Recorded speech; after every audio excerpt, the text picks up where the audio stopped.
Like that of medieval warfare, both combatants in chess are to have an equal-sized army, with each component having the same rule set. That way, both sides know what to expect from the other side, with the fight itself being a knockout-drag-out slugfest with only one side remain standing. So with that said, let's get this bloodbath going. Greetings and welcome back to Checkpoint Gaming, Chess. With this episode, we will be going over the basic rules of the game.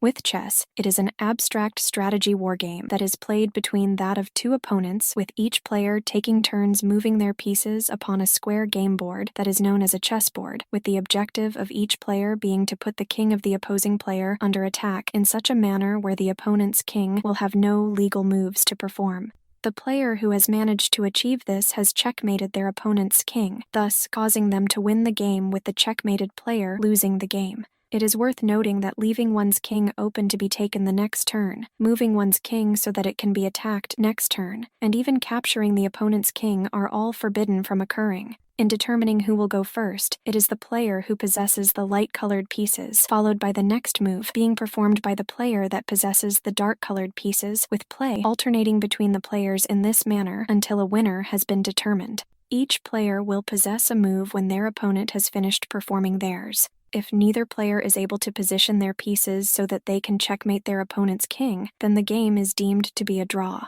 With the nature of the chessboard, it consists of an 8x8 grid with a total of 64 equally sized squares that alternate between light and dark. Regarding the light-colored pieces and squares, they're typically that of white, while the dark-colored pieces and squares are typically that of black. But with that said, other colors are able to be used instead as long as the players are able to differentiate between the pieces and squares. Regarding the 8 vertical columns of the board, they're known as files, while the 8 horizontal rows are known as ranks. Very militaristic, since the columns and rows of a military formation are known as rank and file. We can see the connection between that of chess and military thinking. When it comes to a straight line of squares that consists of the same color and runs from one edge of the board to that of an adjacent edge is known as a diagonal. When this line runs from one corner of the board to the other, they're known as the long diagonals. When placing the chessboard upon the play area, the right corner of the board as the players face it is to be that of the light-colored square. In regards to the game pieces, there are 32 total pieces that are divided in half, with 16 light-colored pieces and 16 dark-colored pieces, with each player taking their respective set of pieces before play begins. With each of these sets, they consist of 1 king, 1 queen, 2 bishops, 2 knights, 2 rooks, and 8 pawns. With the king, it is tall with a crown found on its top. With the queen, it is shorter than the king and has a different crown found on its top. With the bishop, it is slightly shorter than the queen with a Catholic mitre atop of it.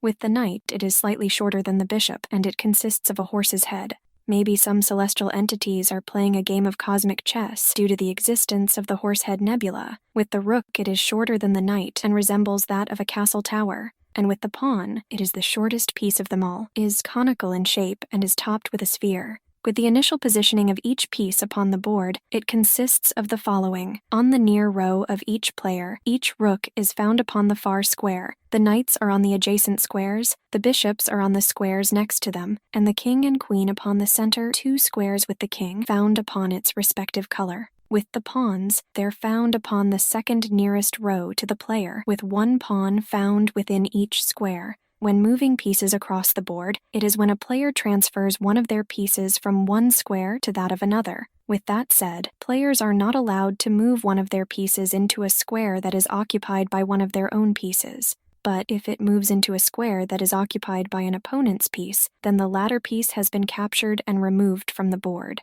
All of this is considered to be part of the same move. And if a piece is able to be captured by an opponent's piece in said square, then said piece is considered to attack the opponent's piece, and a piece is considered to be attacking a square, even if said piece is prevented from moving to said square due to it having to protect its own king that is under attack. When it comes to moving the pieces upon the board, each piece has a different means of engaging in this behavior. With the king, 2 means of moving are available to it. First is to move a single square into any adjacent square that isn't occupied and isn't under attack by one or more pieces of the opposing player. And second, it is to engage in castling. With castling, it is when the king and either rook of the same color are moved along the respective player's first rank and counts as a single move of the king. When engaging in castling, it is done in the following manner. The king is moved from its original square 2 spaces towards the selected rook, followed by having said rook moved to the square that the king has just crossed. So think of the rook as moving to the far side of the king from its original position. However, if the selected rook has already moved, then the player is unable to castle on that side, while if the king has already moved, the player will be unable to castle at all. With that said, the act of castling can be temporarily prevented from occurring if one of the following occurs. First, the square that the king is found in, the square that it is to cross during its movement, or the square that it is to occupy are under attack by one or more of the opponent's pieces.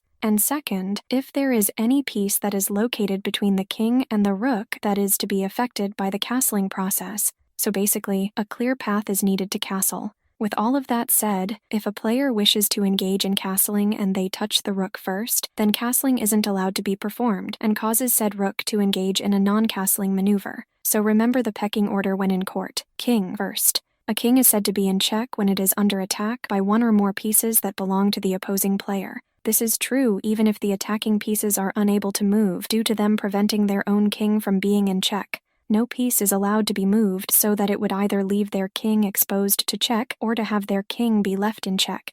With the queen, it is able to move to any desired number of squares that are found along the rank, file, or diagonal from the square it is currently located. With the bishop, it is able to move to any desired number of squares that is found along the diagonal from the square that it is currently located, where one bishop is always found upon the light-colored squares and the other is found upon the dark-colored squares. With the knight, it is able to move 2 squares along the same rank or file, followed by 1 square over which will create a right angle, causing this movement to resemble that of an L-shaped pattern. And this formula can be that of 2 then 1 or 1 and then 2. It just depends upon what the player wants along with what is available. It is worth noting that the knight is the only piece that is unable to be blocked by another piece. So if another piece is found in the knight's way, it'll just jump over it.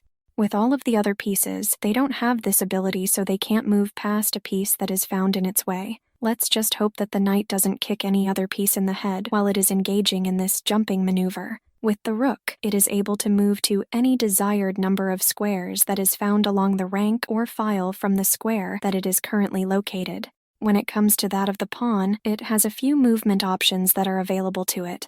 First, it is able to move forward 1 square to an unoccupied square found immediately in front of it. Second, during its first move of the game, it is able to move 1 forward as just described, or it can move 2 squares forward provided that the square is unoccupied. And third, it is able to move 1 square forward along the diagonal if said square is occupied by an opposing piece, thus capturing said opposing piece. With that said, it can never capture when moving straight forward. It can only capture along the diagonal. When a pawn advances 2 squares as its initial movement, and an opponent's pawn is positioned in a square that is of the same rank and in an adjacent file, the opponent's pawn will be able to be captured as though the initial pawn moved a single square. With that said, this capture is only legal during the move that follows the advanced pawn's double move and is known as an en passant capture. With that said, en passant can only occur when a pawn performs this double step. Afterwards, the pawn is incapable of engaging in en passant. Over the course of the game, if a player manages to move one of their pawns to the rank that is found furthest from its starting position, then the player will be able to exchange said pawn for a new queen, bishop, knight, or rook of their own color. This counts as part of the same move, and this new piece is to be placed onto the square that saw the arrival of said pawn. This square is known as the square of promotion, with exchange itself being known as a promotion. Now, if it was only that easy to get promoted at work in real life, and it is worth noting that what piece the player chooses is not restricted to the pieces that have already been captured. So if the player wants to have the pawn become a queen, and their queen is still on the board, they still get to promote the pawn to a queen if they so choose, thus giving them 2 queens on the board. With that said, hypothetically speaking, it is possible for a player to have a total of 9 queens upon the board at once, although we feel like such a situation is a mathematical impossibility. And unlike Han Solo, we would like to be told the odds. On top of this, the effect of the new piece after the promotion is immediate. But if the desired piece isn't immediately available to replace the promoted pawn, then the player is allowed to locate a spare piece and place it onto the board. If playing with chess clocks, the player is allowed to stop both of them in order to locate said piece. and if it can't be found quickly, then the player can ask for assistance from the arbiter if playing in a tournament. But if a suitable piece isn't able to be found, then an upside-down rook is able to be used as the replacement piece. And if a player's pawn is still found upon the last rank, it is improper for the player to press the clock in order to start the opponent's time. If this is done, then the opponent can immediately restart the offending player's clock without making a move. Only when the new piece has been placed onto the board can either player restart the clock. When it comes to that of promoting a pawn, there is no penalty for touching a piece that is found off of the board. If they touch a piece that is located off of the board, they're not obligated to use it when it comes to promoting the pawn. It is only when said piece touches the promotion square that it becomes an official promotion. For a move to be considered legal, it will have to meet all of the requirements that have been addressed earlier in this episode. But if it fails to meet all of the requirements, then the move is considered to be illegal. In addition to this, a position is considered to be illegal when it is unable to be reached by any series of legal moves. When it comes to that of moving a piece, a player is only allowed to use one hand to do so, and only the player who possesses the move is allowed to move or adjust their pieces upon their squares, provided that said player states their given intention. Any other physical contact that is made with a piece is considered to be intentional contact, excluding physical contact that is clearly accidental. Except for what was just touched upon, no pun intended, when the player who possesses the move makes physical contact with the chessboard and has the intention of either moving or capturing, and said player touches one or more of their given pieces, they will have to move the first piece that was touched that has the capability of being moved. And if one or more of the opponent's pieces are touched, said player will have to capture the first piece that is touched that is able to be captured. If one or more pieces of both colors are touched, the player will have to capture the first touched piece that belongs to their opponent with their own piece that they touched. But if doing so constitutes as an illegal action, then the player will have to move or capture the first piece that they touched that is able to be moved or captured. But if it is unclear which piece the player touched first, either theirs or their opponent's, then the player is considered to have touched their piece first before they have touched their opponent's piece. So just be careful when it comes to touching the board and the respective pieces. When a player whose turn it is touches both their king and rook, they will have to engage in castling upon the side that it is legal for them to do so. But if the player touches one of their rooks, followed by touching their king, but they're not allowed to castle on that given side during that move, then the situation is to be dealt with using the rules that were previously addressed. If the player wishes to castle and touches their king, followed by one of their rooks, but castling with said rook constitutes as an illegal action, then the player will have to make another move using their king that is legal for them to do. But if there aren't any legal moves for the king to perform, then the player is allowed to make any other move that is legal for them to perform. When it comes to that of promoting a pawn, the choice of the piece is considered to be finalized when said piece touches the square that saw the promotion occur. With all of this being said, if none of the pieces that a player touches are able to be legally moved or captured, then the player performing the move will be allowed to perform a move that is legal for them to engage in. With the act of promotion, it can be done in a number of different ways. First, the pawn doesn't have to be placed onto the square of arrival. Second, when moving the pawn and placing a new piece onto the square of promotion, it can occur in any order the player desires. And third, if a piece that belongs to an opponent is found in the square of promotion, then it is able to be captured. When a move is made, is part of a legal move, and it is released upon a square, then it cannot be moved again during that given turn. For a move to be considered made, it will have to be done under one of the following conditions. First is with a capture where the captured piece has been removed from the chessboard and the player who performed the capture places their own piece into its new square and has released the capturing piece from their hand. Second is with castling, where the player's hand is removed from the rook after it has crossed the king. Even though the player has released their given king from their hand, the move is yet to be made. But with that said, the player has no other choice but to perform castling, assuming that it is legal for the player to perform this move. If castling is illegal to be done on that given side, then the player will have to make another move with their king that is legal for them to perform, including castling with the other rook. But if there aren't any legal moves for the king to perform, then the player is free to make any legal move using any of their other pieces. And third is the promotion, which is performed with a pawn. This occurs when one of the player's pawns has reached a square of promotion, has been removed from the board, and the new piece has been placed into the square of promotion and has been released. Even though the player has removed their hand from the pawn after it has reached the square of promotion, the move is not considered to have been made. But with that said, the player is no longer able to place this given pawn into any other square. The move is only considered to be legal once all of the relevant requirements have been met. But if the move is considered to be illegal, then another move is to be made instead. A player will forfeit their right to claim a violation against their opponent once said player touches one of their pieces with the intention of either moving or capturing. And if one of the players is physically unable to move one of their pieces, then an assistant may be provided by said player to perform this action for them. But with that said, the assistant will have to be acceptable by an arbiter if playing in a tournament. In order for a player to win any given game, then they'll have to put their opponent's king into checkmate. This will cause the game to be immediately ended, provided that the move that is to put the opposing king into checkmate is a legal move. The game also comes to an end, and a player deemed the winner if the opposing player decides to resign. But if either player's king is unable to be checkmated by any possible series of legal moves, then the game will result in a draw.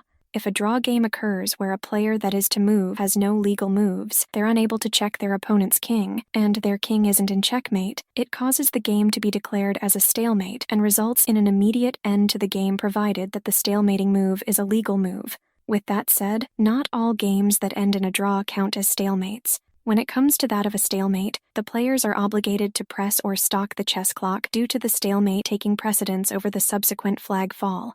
But with that said, the player that delivers the stalemate can choose to press the clock as a means of minimizing the possibility of disputes from occurring. If a player claims a win when it comes to that of time before their opponent releases their piece that would cause a stalemate to occur, then the time forfeit claim is appropriate. But if it is unclear what came first, either that of the stalemate or a flag call, and the arbiter is unable to determine which came first based upon the evidence and testimony of both players and any witnesses to the situation, then the arbiter is to uphold the stalemate and dismiss the time claim. The game ends in a draw if a position arises where neither player is able to checkmate their opponent's king in any series of legal moves, causing the game to end up in a dead position. If this occurs, then the game comes to an immediate end. The game can also end in a draw if both players agree to a draw during the game, provided that both players have made at least one move upon the board. Once agreeing to a draw, the game will immediately end. The game can be declared a draw if any identical position is found upon the board, or it is about to appear, at least 3 times during the game. The game can also be deemed a draw if each player has made a minimum of 50 consecutive moves without the movement of any of their pawns or without performing any capture. Unless making a draw claim, which is an implicit draw offer, then the player should make a draw proposal after performing a move, but before they press down upon their given clock, which the opponent can either accept or reject. With the rejection of the offer, it can be done either orally or by deliberately touching a piece.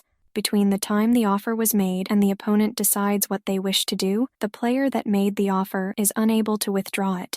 It is possible for a player to make a draw offer while the opponent's clock is running, with the opponent having the option of either accepting or rejecting the draw offer. But if a player makes a draw offer in this manner, they can receive a warning or to be penalized for annoying their opponent. On top of this, if a player repeatedly makes a draw offer, it can be seen as annoying their opponent, resulting in said player to be penalized, which is done at the discretion of the arbiter. If the draw offer was rejected, then the offering player should either wait for their opponent to make a draw offer or the situation upon the board has changed significantly. If the players find themselves in a sudden death situation, then the game ends in a draw if both flags fall and either player points this situation out to the other. But if a player claims a win on time while their flag is still up but fails to stop their clock in time to prevent the flag from falling, then the game is considered to be a draw unless the flag fall was observed by the arbiter or an independent witness. In sudden death situations, and a player points out that both flags have fallen before a checkmate occurs, then the game is to end in a draw. But if it's unclear what came first, either that of the checkmate or both flags fall, and the arbiter is unable to determine which came first based upon the evidence and testimony of both players and any witnesses to the situation, then the arbiter is to uphold the checkmate and dismiss the time claim. But in tournament situations where the arbiter wants to avoid any delays to said tournament from occurring, then the arbiter is able to call a game a draw. If a game is in a sudden death situation, both flags have fallen, and both players are unaware of the flags having fallen. This is the exception to the rule when it comes to making a call about the flags being down only being made by the players. It is worth noting that with all draw claims, they also count as draw offers, which is implicitly made to the opponent. And if the opponent accepts the implied draw offer, then the game comes to an end. With that said, the opponent is allowed to ask the arbiter to make a ruling upon the matter. If the arbiter upholds the claim, then the game comes to an end. But if the arbiter doesn't uphold the claim, then the game is to continue although the implied draw offer is still in effect, thus allowing the opponent to either accept or reject the offer. So with that said, that is what you need to know about the basic rules of chess. With that taken care of, we can start talking about competitive rules. If you liked this episode, feel free to give it a like, and if you want to stay up to date on any future episodes we upload, go ahead and subscribe. You can also support us on Patreon for as little as $1 a month at patreon.com/checkpointgaming. See you in the next episode, and happy gaming.